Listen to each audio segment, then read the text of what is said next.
Mr. Marchand, would you please introduce yourself and give us your DOC number? James Marchand, 393-709, sir. Thank you. Mr. Marchand, let me explain our process to you. First, I'm going to read some information into the record, and then we're going to conduct a parole interview with you. We'll also ask the warden for his comments, and then we'll allow those persons who wish to have input to speak. Currently, today, there at the facility with you is Shelley Gill, your sister, who wishes to speak. Paul Marchand, your father, who is present but doesn't wish to speak, and Deborah Bolton, your mother, who is present but doesn't wish to speak.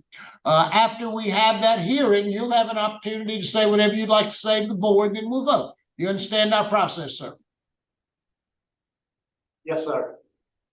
This is the matter of James Marchand, date of birth, DOC number 393-709, date of birth July 31st of 1971. He's a first-time felony offender. He has a parole eligibility date of August the 1st, 2021, an adjusted good time date of January 1st of 2030. He is current a full-term date of December the 28th of 2036. He is currently serving a 40-year sentence on the charges of attempted second-degree kidnapping, aggravated burglary, and second-degree kidnapping. Does that information sound accurate, Mr. Marchand? Yes, sir, it does. Your case has been assigned to Mr. Alvin Roche. Would you please answer any questions he might have? Thank you, Yes, Mr. sir. Thank you, Mr. Chairman. Good morning, Mr. Marchand. Good morning, sir. How you doing today? Pretty good, sir. Pretty good. Sit back, relax. I'm going to enter some information into the record, and then we'll have a conversation, okay? Yes, sir. Mr. Marchand, you're currently 52 years old. You're a first felony offender, and you've served 27 years next month on your sentence. Is that correct?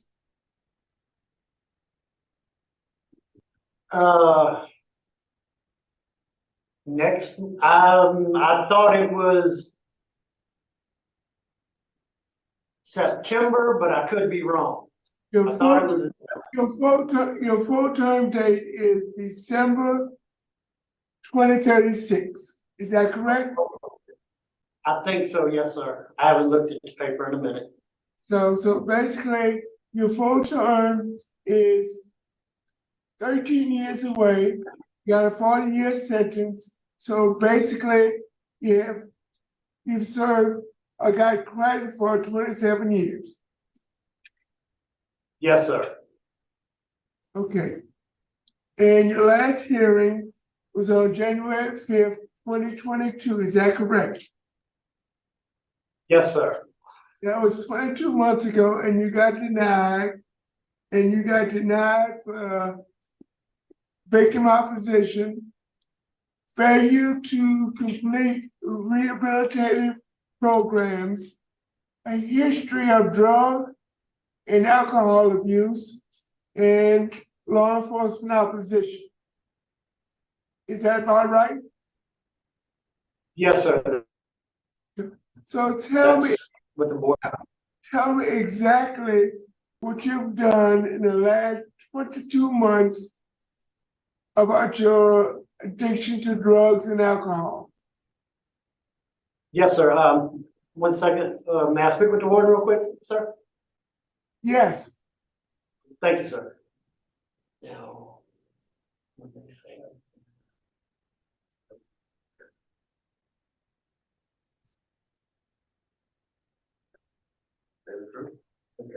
Okay.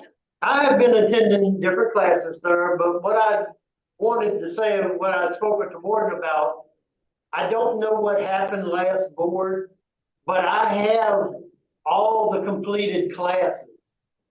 I don't know where the mix-up went then, but since then also I have still been completing classes. I've done the victims' rights.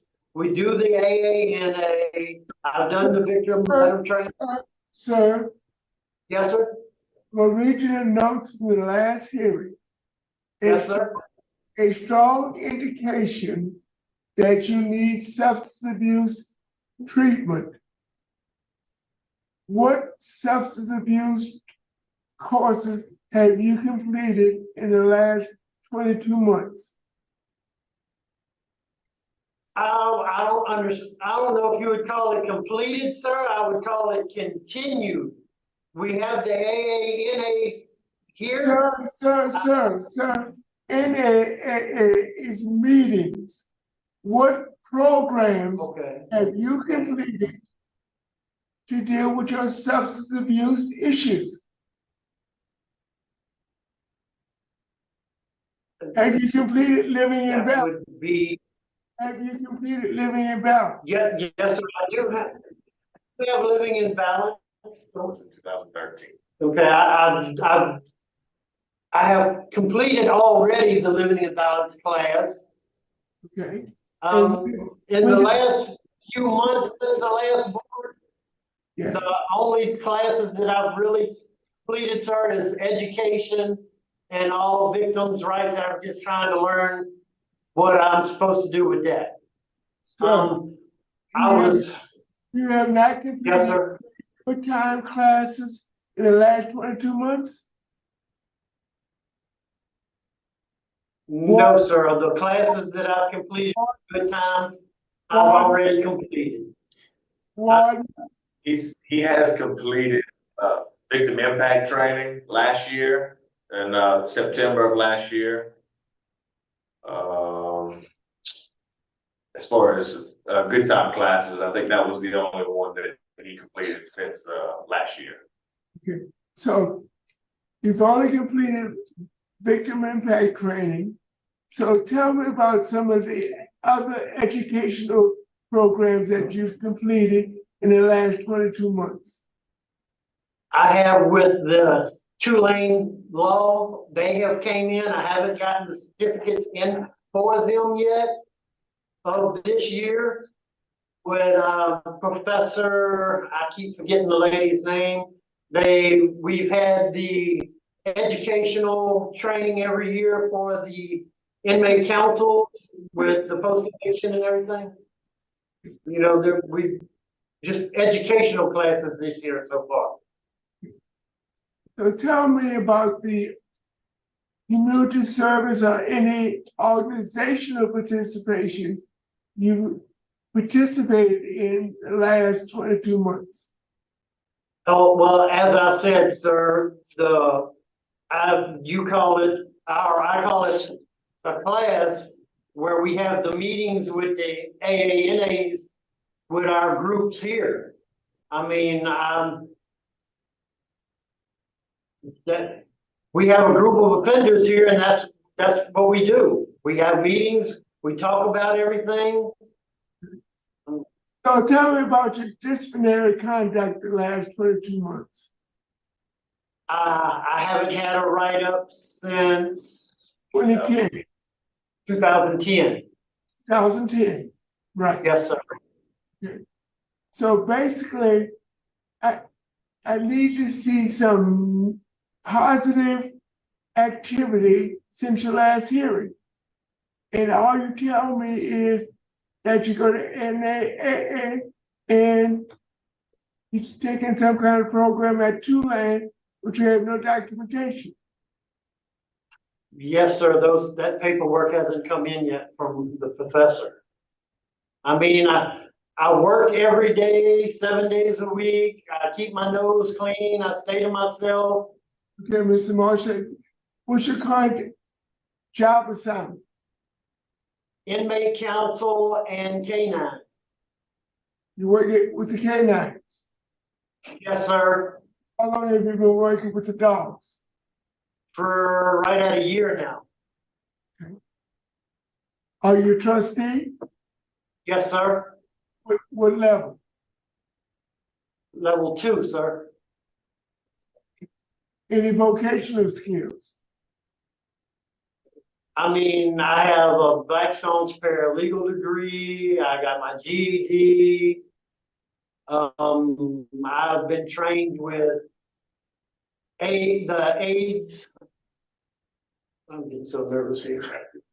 Okay, Mr. Marshall, let's go to another direction.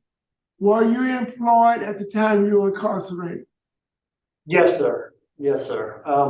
At that particular time, I was a security guard, and I am also an A-class technician for car audio electronics. So you was a security guard and charged and convicted of kidnapping? Yes, sir. Tell me what happened.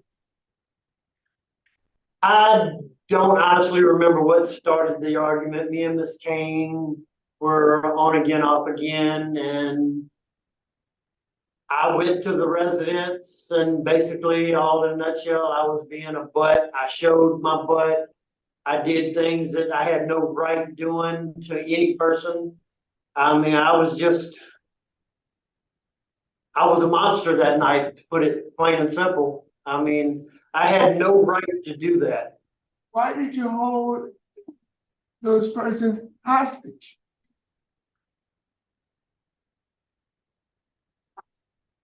I can't explain why I was such a monster. I mean, I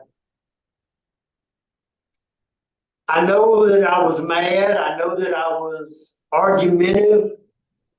I don't even remember what the argument was about.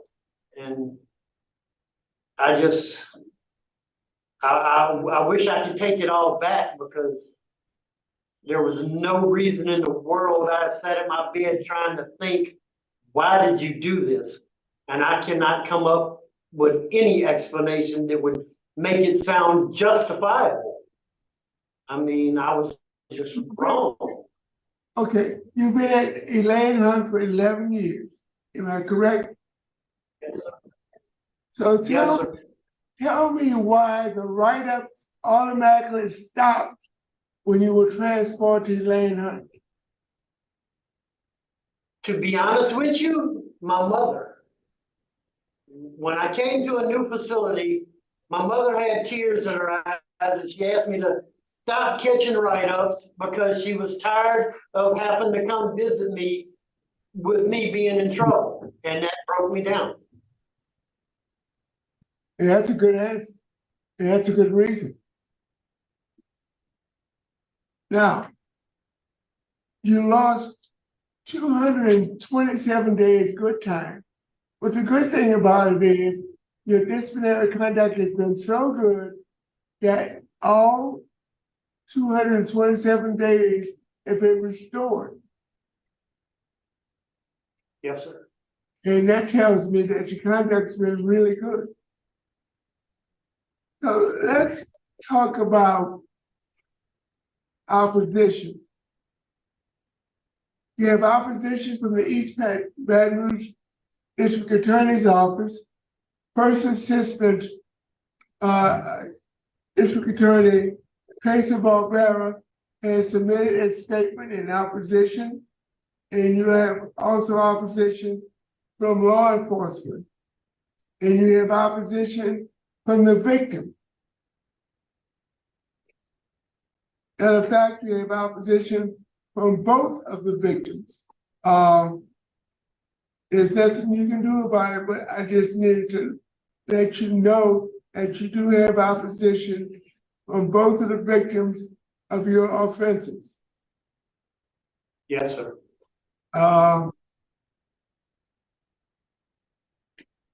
Let's talk about the programs I have listed, and I'm going to verify with the ward. Let's see. I see Living in Balance in 2013. I see 100 Hours Pre-Release in 2015, and Victim Impact in 2022, and Faith and Character-Based Dormitory. So tell me about the Faith and Character-Based Dormitory. That was a 3-year program. We all lived in the same dormitory. We all had, I believe it was 12 hours a week of classes we had to attend. All this was voluntarily. It was just basically we We had some sponsors coming in from the outside that we held groups with. We had to keep our nose clean, stay out of trouble. We had to complete the programs. So it was an experiment to see how you would react if you were living in a dormitory with certain individuals. Basically, yes, sir, because it was guys all from different areas of the prison. They put us all together in the same dormitory, younger, older, in between. Now, Mr. Marchand, you seem to be a very intelligent individual. Why do you have only one good time course in the last 9 years? I have completed a lot of them, sir, and the good time courses that are here, by me already completing them, it's hard for me to get back into them. My record says that you completed Living in Balance, 100 hours pre-release, Victim Impact, and the Faith and Character Dormitory. Have you tried to get in Living in Balance? Well, you completed that 10 years ago. Have you enrolled in Thinking for a Change? I tried to enroll in that, sir. I have a letter here from the Lieutenant Colonel and Mr. Credit that are over that. By my scores being so good, I believe this is one of the first times in incarceration I was turned down for something because I was being good. Moral compass. Malachi Dance. I've done parenting class. Anger management. I have anger management. I have that one. Well, I don't see it on your record. Yes, sir, he has it. He's taken anger management as well. In 2015, he took anger management. That was a part of 100 hours pre-release. That was a short. Also have the class was in one of the first classes I took. Mr. Marchand. Yes, sir. Yes, sir. Victim awareness. Yes, sir. When? Victim awareness, 2015. All that was a part of 100 hours pre-release. He did the victim's accountability letter in April of 22. I don't see the programs because you're calling out victim awareness, anger management, re-entry. All that was a part of 100 hours pre-release. When I'm talking about victim awareness, I'm talking about hate and rage. When I'm talking about victim awareness, there is a full good time course called victim awareness. According to a lot of the classes I took before, sir, I wasn't allowed to earn good time because of my charge. Under Act 1099, I was still participating in the classes because I knew I was going to need them. I did the parenting, I did the anger management, I did my GED. I also have the Blackstone's paralegal degree, but I wasn't able to earn good time at the time. 1 second, Mr. Roche. Mr. Marchand, 1 second. Mr. Roche, this is Warden Buttress. To clarify the victim awareness, there is a victim awareness component to the pre-release curriculum, but he also completed the victim impact training, which is a separate good time class that he completed in 2022. Those are the only two programs that we offer here at the facility related to victim awareness. is thinking for a change available? Yes, sir, Thinking for a Change is available. However, he was a recipient of a letter stating that due to his low Tiger risk score, that he was not enrolled at this time. Okay. And we prioritize moderate and high risk Tiger scores for that particular curriculum. Thank you, Warren. I knew that, but he didn't give me that explanation. Now, let's talk about your transition plan. Where do you plan to live and where do you plan to work? If I was granted the opportunity to go home, I would go home to stay with my mother and father. They're getting into age where they need my help. And honestly, I need to repay them for all the years that they have been taking care of me since I've been in here. As far as a job would be concerned, I would be working for my little sister for a DBS Electric. Okay, great, okay. So you have a excellent transition plan. So let's talk about drugs and alcohol. Have you ever been addicted to either illegal drugs or alcohol? I'm gonna say yes, sir, even though I may not have been addicted as bad as some people. Addiction is addiction, and yes, sir, I did do it. And given the opportunity, I would like to see. Sir, let me. Yes, sir. Let me ask the question first, okay? Yes, sir. What drug did you start on? LSD, LSD at what age? 19, 20 years old. And how long did you use LSD? Probably off and on until I got in trouble at the age of 26. So you used an hallucinogenic for 6 years. Yes, sir. Off and on. Yes, sir. Okay. What type of inpatient treatment have you received for that addiction? That would be living in balance, where we talked about our addiction. How to Imbalance is an educational component. What substance abuse treatment have you received for your addiction? He's talking about like an in-house or residential thing. You haven't. No, sir, none. I mean, we don't have none of that. We don't have none of that at Hunt for Okay. me to be able to get into, sir. I mean, Have you ever abused alcohol?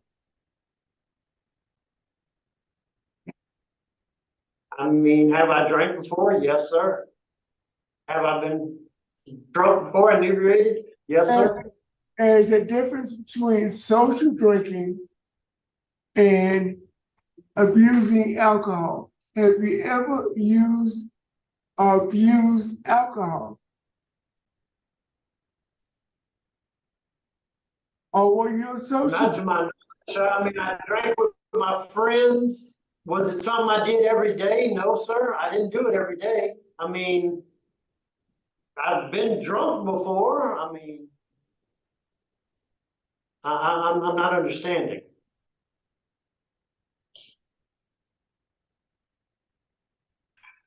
Have you ever had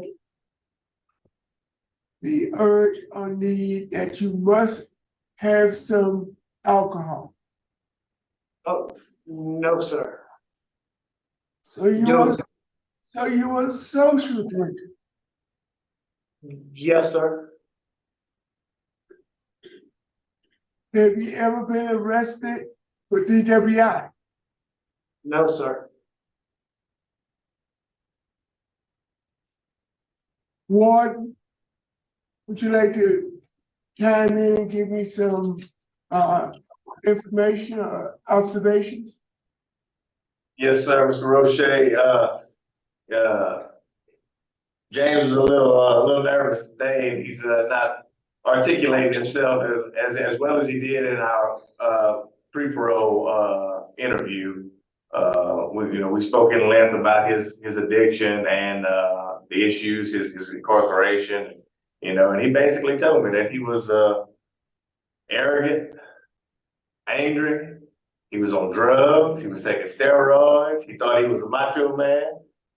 And that's what led him to do what he did, and to end up in here. Since he's been in here, no write-ups in well over a decade. He's been a trustee for almost a decade. He works hard. He takes care of all those dogs that we have in the dog pen. He still finds time to help as an inmate counsel substitute. He's been doing well. He's got a great support system, great family here that's ready to help him out. He's been doing well. Mr. Marchand, I know you're nervous and you're a little quacious. You like to talk. I'm sorry, sir. That's all right. That's all right. Are you a drug addict? Yes, sir. You'll always be a drug addict. But Yes, sir. the adjective that I want you to put in front of it from now on, I'm a recovering drug addict. And I'm going to give you some help with that before you release. Because I want you to have all the ammunition that you need to be successful and to be on LSD for 6 years and you've not received any treatment for that.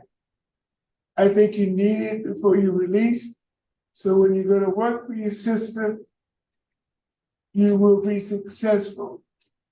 And you want to pay back your parents. And you can't do that with a problem that you don't know how to control. And I'm going to supply some ammunition so that you can be successful. Mr. Chairman. Thank you, Ms. Roche. Now we'll hear from your sister, Miss Shelley Gill. How y'all doing? Very well, thank you, ma'am. If you would introduce yourself and tell us what you'd like us to know about your brother. Yes, sir. I'm Shelley Gill. I am 43 years old. I am his sister. We have the same dad, different moms. And I have another brother, would be his stepbrother. They're all older than me. I'm the only girl. I have one son of my own who has epilepsy. And DBS Electric is the company we own. It's Davis, Brandon, and Shelley. We've been trying to get help off and on for the past 3 or 4 years. Can't find anybody. I've even thought about giving them some of my company to get them to come in, but y'all know how it is out here. Nobody wants to work. So I need him not only to help me take care of his mother and father, who are 74 and 73 years old. His dad has heart failure, has diabetes, he has high blood pressure, sleep apnea. He has a doctor for every organ of his body, and he's been on disability since he was 40 years old. So at this moment in time, I take him to all doctor appointments. I have to refill his medicine every week. It's like 10 pills a day. I run my own company. My son has epilepsy. My mom has COPD, can't walk around, can't get up and go. So I'm having to go get her groceries once a month. I have a son who helps out some, but he also works with his dad. So therefore I am taking care of everything. And I could really use him to cut the grass, to trim the limbs, because right now, my husband works 10 hours a day. He goes through side work sometimes because we go to church, and I try to help out any way I can. And that's another reason I want him to get out. I want to make sure that he's in the good environment. And my dad goes to church. We have Bible study every Wednesday. We rotate houses. We make a meal. It's family time. We sit, we pray. If somebody needs prayer, somebody's sick. We can't do this on our own. We need help. We need people that are going to be there for us because life's too hard. I can't do this alone. I need my God and I need my family. They're important to me. And I haven't had that for a long time. And I have hope in my heart that this is gonna be so good. He deserves another chance. And I could use him so much. I have a son. He's got other cousins and all, they're all grown and gone. He's my only child and they would get along great. They would work together, as I say, so I'm taking a chance as well, because I know his history with my company. If somebody says, well, what you been doing? Oh, I've been in prison. That's not gonna look great for me, but I'm willing to take a chance because I believe he deserves it. And I love him and I believe he will do well because I've prayed about it. I've asked God to give me wisdom to show me. So please, we would love, and like I say, his parents are getting older. My father a year ago in December had a hole in his sleep mask and almost died. And it was horrible. I was always so afraid that they would die while he was in prison. And I don't know if I can handle that, much less him, I believe he's been in here long enough. I believe he's lost he's ready. He's told me that he understood he made a mistake. He knows that it was his fault that he's here. And he's also advised us to forgive others. And that was the true testament. That's how I know that he is changed. Because he's telling us, you can be angry, but you have to forgive. If you want to be forgiven. And I see it in him. I just hope y'all give him a chance. Thank you, Ms. Gill. Thank you very much. We appreciate your comments. Mr. Marchand, is there anything you'd like to say before the board votes? Well, we need him at home. Everything Sister said is true. Thank you, sir.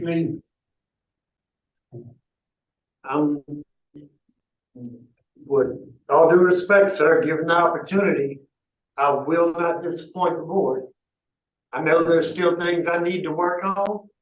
I know there's still classes and stuff like that I need to take. And even being on the outside, given the opportunity, I will still seek more help. Thank you, Mr. Marchand. Is the board ready to vote? Yes, Okay, Mr. Roche? Mr. Marchand, it was tough pulling information out of you. I know you were I'm nervous. sorry. I know you were nervous, but we're here not to keep you in prison. We're here to give you the things that you need to be successful when we do release you. So I'm going to grant your release conditionally upon the completion of a DOC long-term substance abuse program. I'm gonna let DOC decide exactly which program they're gonna send you to. But it's gonna be an intensive substance abuse program that will give you some information, arm you with some techniques to maintain your sobriety. After release, you have the following conditions. You must follow all recommendations of the substance abuse program. You must attend at least 3 NAAA meetings a week. You have a curfew from 9 p.m. to 6 a.m. And I want you to maintain full-time employment. Your sister will take care of that. I want you to stay busy. I want you to stay busy, maintain your employment, and you will have random drug screens at the discretion of your parole officer. Good luck. Thank you, Mr. Roche. Mr. Freeman? Okay, I'm also gonna grant you condition, with the same conditions as Mr. Roche. But I also want to add that you completely stay away from the victim. And I'm gonna say that again. You get caught anywhere around these victims trying to talk to them or anything of the sort, and I'll be the first to vote to revoke it. Okay, do you even know where your victims are? No, sir. Try to keep it that way. That's my vote. Good luck to you, sir. Yes, sir. Marchand, you have 2 votes to grant conditionally your parole conditioned upon your going to a long-term substance abuse treatment facility in DOC as recommended by DOC. I agree with my colleagues. I probably would have granted without the long-term, but I do see the wisdom in that. And it's a 2/3 vote would carry anyway. So my vote likewise would be to grant conditioned upon your completing a long-term substance abuse treatment program. And then when you complete that program, upon your release, 3 AA meetings per week, curfew from 9 p.m. to 6 a.m., full-time employment, and completely stay away from the victims. You understand the conditions? Yes, sir. Good luck to you, sir. Yes, sir.